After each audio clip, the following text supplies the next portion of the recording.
सभी को नमस्ते, मेरा नाम है रोहित चैनल। हम कैपेडोकिया के पास डेरेनकुयू टर्की में हैं। हमारे पैरों के नीचे दुनिया की सबसे बड़ी अंडरग्राउंड सिटी है, जिसका जिक्र हिस्ट्री में भी किया गया है। आइए इसे एक्सप्लोर करें।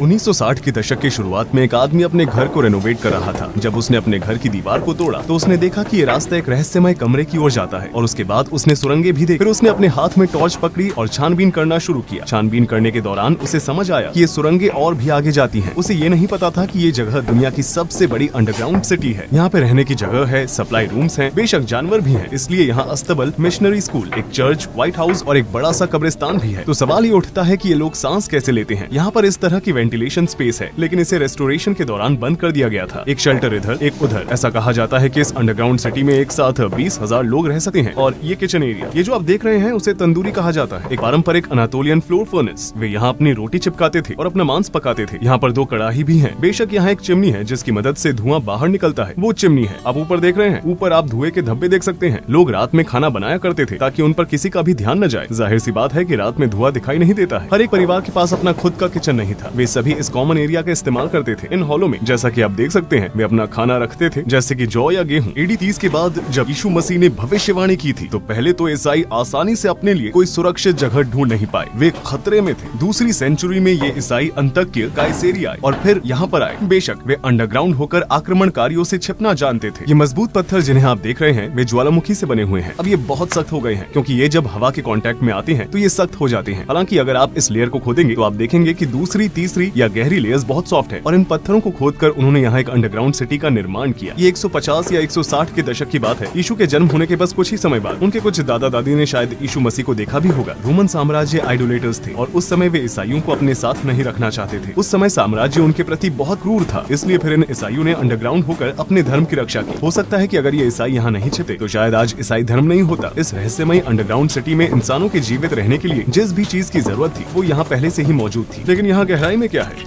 ये बहुत बड़ा है। यहाँ भी एक वेंटिलेशन हॉल है, लेकिन रेनोवेट करने के दौरान इसे बंद कर दिया गया था। वास्तव में ऐसी कई सारी अंडरग्राउंड सिटी हैं जिनमें लोग छुप छुप कर रहते थे। कहा जाता है कि इस एरिया में लगभग 150 से लेकर 200 अंडरग्राउंड सिटी हैं। अब यहाँ एक और अंडरग्राउंड सिटी है, कायमाकली अंडरग्राउंड सिटी। हम इस समय डेरेनकुयू में है। ऐसा कहा जाता है कि ये दोनों अंडरग्राउंड सिटी एक दूसरे के साथ जुड़ी हुई है। ये 4.2 मील या 7 किलोमीटर की सुरंग सीधे कायमकली से जुड़ी हुई है। इन सुरंगों के जरिए अंडरग्राउंड सिटीज एक दूसरे से जुड़ी हुई है। अनातोलिया के नीचे कई सारे शहर है। ये पत्थर जो आप देख रहे हैं, उसका इस्तेमाल सुरंग को बंद करने के लिए किया जाता है जब स्थिति ठीक नहीं होती है, ताकि दुश्मन के सैनिक यहाँ से आगे नहीं बढ़ सके। मैं इन पत्थरों के बारे में बाद में बात करूंगा। चलिए आगे बढ़ते हैं। हम बेशक ऐसी जगहों पर जाना चाहते हैं जहाँ आम लोग जाने में आलस करते हैं। हम जितनी ज्यादा जगहें देखेंगे उतनी ही ज्यादा चीजें हम सीखते हैं। यहाँ पर बहुत सर्दी है। यहाँ का तापमान लगभग 20 डिग्री सेल्सियस है। यहाँ गर्मियों में सर्दी होती है और सर्दियों में गर्मी होती है। जरा सोचिए, उस दौरान दूसरी या तीसरी सदी में लोग यहाँ रहते थे। बेशक अब हम फ्लैशलाइट का इस्तेमाल करते हैं, लेकिन उनके पास फ्लैशलाइट नहीं हुआ करती थी और वे सिर्फ अंधेरे में मोमबत्तियों के जरिए अपना रास्ता तय करते थे। उस समय की स्थिति के बारे में सोचे। कई दिनों और हफ्तों तक लोग इसी चिंता में रहते थे कि कहीं दुश्मन न आ जाए। और हम यहाँ नीचे थोड़ा सा क्लॉस्ट्रोफोबिक महसूस कर रहे हैं। आइए देखते हैं कि ये रास्ता कहाँ तक जाता है। चलिए इसे फिल्म करते हैं। ये रहा मेरा कैमरा। मैं इसे इस तरह शूट करूंगा। बेशक ये बंद था। ये कायमाकली जाने वाली 4.3 मील की सुरंग का रास्ता था। चलिए मैं आपको दिखाता हूँ कि यहाँ पर हवा इतनी साफ क्यों है। 180 फीट या 55 मीटर की हवादार चिमनी जो बाहर से जुड़ी हुई है, उसके नीचे पानी का कुआं हुआ करता था। क्योंकि ये ऑक्सीजन लेने का साधन था, इसलिए लगभग इसके चारों ओर सारे कमरे बनाए गए थे। यहाँ पर रह रहे लोग इस जगह पर पानी पीने और ताजी हवा लेने आते थे। दुश्मन किसी एक वेंटिलेशन पॉइंट को बंद न कर दे, इसलिए 10 से भी ज्यादा वेंटिलेशन वाली चिमनियां बनाई गई थी। अंडरग्राउंड सिटी की गहराई लगभग 280 फीट या 85 मीटर है। मॉडर्न बिल्डिंग्स में एक सामान्य रहने की जगह 2.5 मीटर होती है और रहने की जगहों के बीच की दीवारों की थिकनेस 1.5 मीटर होती है। अगर आप हर एक मंजिल की कुल ऊंचाई को 5 मीटर मानेंगे तो आप इस जगह को 17 मंजिल के बिल्डिंग के रूप में सोच सकते हैं, जिसे अंडरग्राउंड बनाया गया था। क्योंकि यहाँ की मंजिलों के बीच पत्थरों की थिकनेस बहुत ज्यादा है, इसलिए 85 मीटर में सिर्फ 8 मंजिल ही है। यहाँ जानबूझकर सुरंगों को पतला बनाया गया है ताकि दुश्मन यहाँ से गुजर न सके। मेरा मतलब है कि कोई भी सैनिक हथियार लेकर इसे आसानी से पार नहीं कर सकता है। यहाँ पर एक स्लाइडिंग डोर है। इसे रेनोवेशन के दौरान ठीक किया गया था। अगर दुश्मन आता है तो ये टाइल सीधे चौथी मंजिल पर चली जाएगी। ये स्लाइडिंग डोर दुश्मन को नीचे जाने से रोकने में मदद करेगा। ये 660 पाउंड या 300 किलो का दरवाजा है और इसमें यहाँ पर एक छेद है। अब सुरंग की ऊंचाई लगभग 8 फीट या 2.5 मीटर है, लेकिन आप देखेंगे कि ये और भी छोटी होती जाएगी। हम चौथे फ्लोर पर जा रहे हैं, यहाँ पहुँच गए। बात करने के लिए यहाँ पर एक छेद है। फ्लोर्स के बीच 10 इंच या 25 सेंटीमीटर डायमीटर वाले कम्युनिकेशन होल्स होते हैं। मेरे ख्याल से ये दूसरे फ्लोर तक जाता है। अगर आप कुछ कहते हैं तो ऊपर वाले फ्लोर्स पर रहने वाले लोग आपको सुन पाएंगे।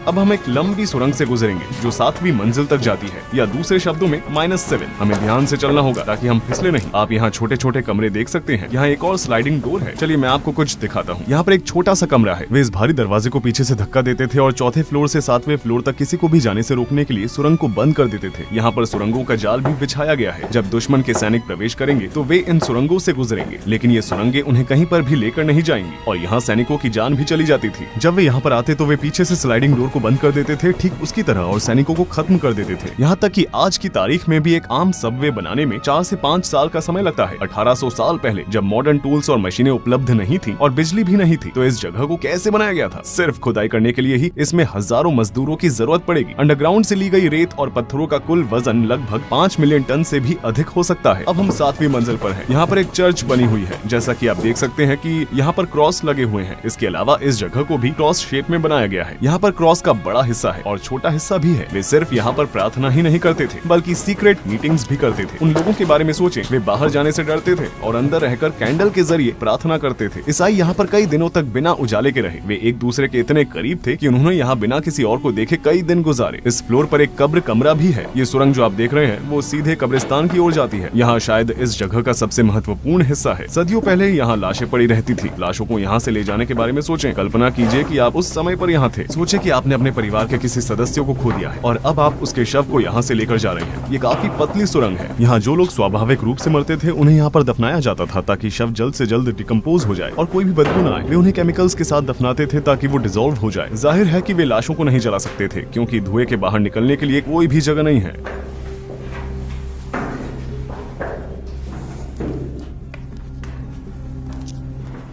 लगता है कि ये रास्ता कहीं जाता है, लेकिन ये कहीं नहीं जाता। ये बंद है। शायद यहाँ पर वो केमिकल्स और टूल्स रखे जाते थे जिसकी मदद से शवों को डिकम्पोज किया जाता था। यहाँ पर एक पानी का कुआं है, लेकिन ये ऐसा कुआं है जो ऊपर से जुड़ा हुआ नहीं है। अगर दुश्मन के सैनिकों को पानी का कुआं मिल जाए तो वे क्या करेंगे? आपने ऊपर बड़ी वेंटिलेशन चिमनी देखी होगी। वे वहाँ से जहर फेंक सकते हैं और सारा पानी बर्बाद कर सकते हैं, क्योंकि ये सरफेस कनेक्शन के बिना वाला एक पानी का कुआं था, इसलिए इसमें से पानी पीना सुरक्षित था। अब हम आखिरी सुरंग में हैं, जो 8वीं मंजिल तक जाती है। बेशक ये जगह का आखिरी हिस्सा है जो हमारे लिए खुला है। इसमें ऊपर एक वेंटिलेशन चिमनी थी, 180 फीट 55 मीटर लंबी। जैसा कि मैंने बताया था, इसकी गहराई इतनी है। आप यहाँ पर कचरा भी देख सकते हैं। अब चलिए उन कमरों में चलते हैं जहाँ लोग रहते थे। आप देख सकते हैं कि यहाँ पर कितने सारे कमरे हैं। मेरा बैग सुरंग के ऊपरी हिस्से से टच हो रहा है। मैं इसे यहीं छोड़ दूंगा। हमें यहाँ पर थोड़ी सावधानी बरतनी चाहिए। इस वीडियो में मैं जो आपको जानकारी दे रहा हूँ वो जेनोफोन की एनाबेसिस किताब पर आधारित है। आइए आगे बढ़ते हैं और देखते हैं कि लोग कहाँ रहते थे। जो टूरिस्ट यहाँ पर आते हैं वो आमतौर पर इस जगह पर नहीं आते, क्योंकि यहाँ पर चढ़ना थोड़ा मुश्किल है और फर्श फिसलन भरा है। यहाँ पर छोटे छोटे कमरे हैं। यहाँ पर एक परिवार रहा करता था। जरा उनके बारे में सोचें। वे यहाँ पर रहकर बाहर मौजूद दुश्मन से डरते थे। यहाँ पर भी एक परिवार रहता था।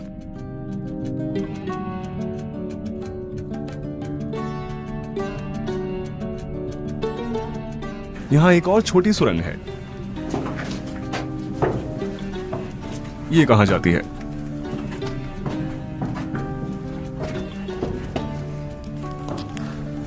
यहाँ से गुजरते समय मेरी पीठ पर थोड़ी सी चोट लग गई। चलिए एकदम आखिरी तक जाते हैं।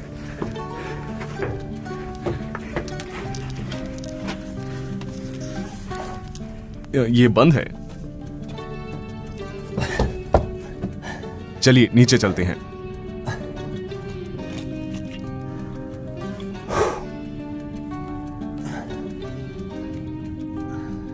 सबसे गहरी अंडरग्राउंड सिटी होने की वजह से यहाँ पर पूरी दुनिया की नजर रहती है। दुनिया भर के आर्कियोलॉजिस्ट यहाँ रिसर्च करने आते हैं।